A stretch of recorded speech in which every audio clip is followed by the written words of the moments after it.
Hello, my name is Carly Kattenberg, and today we are going to talk about some of the top things for church administration, law, and finance. Let's start by discussing the type of insurance that your church needs. First of all, insurance is not a substitute for risk management. Insurance is in case your risk management fails. We will discuss more on that on the next slide. But the two insurances that your church needs is 1, property, and 2, liability. Property covers everything that you own. It covers the things that are in your building if they were to get stolen or destroyed. And liability covers the actions that could leave the church liable for damage to others. This maybe is about an employee doing something to someone else, or even a church volunteer. These are the two separate insurances that your church needs.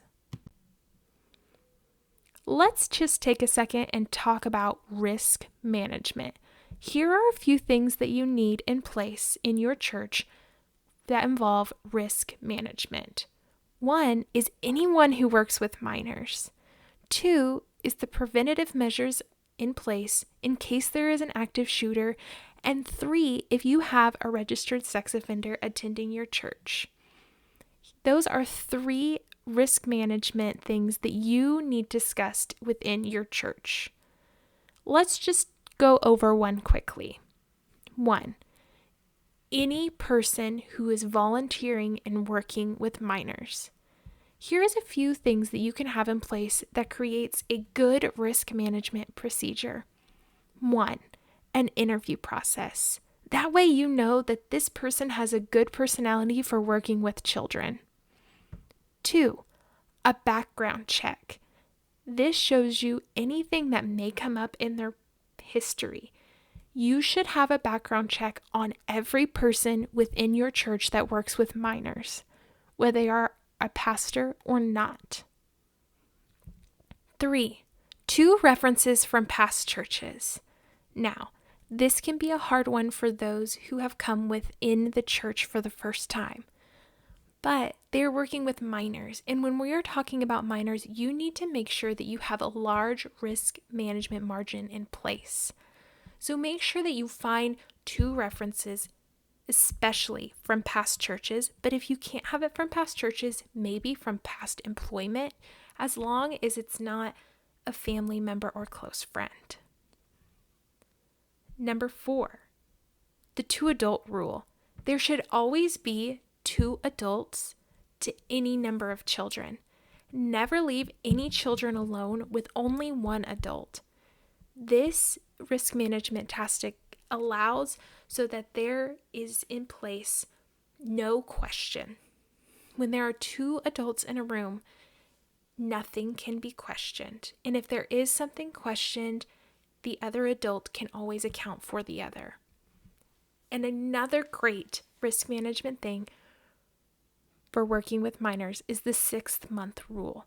You should know the person and they should be working within your church or volunteering or at least attending 6 months before you allow them to work with your minors. Those are just a few examples of good risk management in your church. This should be not be in place of insurance, and insurance should not be in place of risk management. The 2 should work together. Let's discuss budget within your church. There's discretionary expenditures and mandatory. Mandatory means this is something that needs to be happening and needs to pay. And discretionary means, okay, maybe we don't have to have it. But also that means there's good debt and there's bad debt. Good debt is an investment that will grow in return or value. So when you're looking at becoming a church that is going into debt, make sure that it has a good return value. With that comes expanding. When you look at your budget and you look at good budget and you're hoping to expand it, the project should enhance your vision, not be the vision, which means that you shouldn't create a youth building just because you want youth to be there. Start your vision with the youth group. Start a vision of growing the youth group and then on expanding your building. And with that, obviously comes a budget.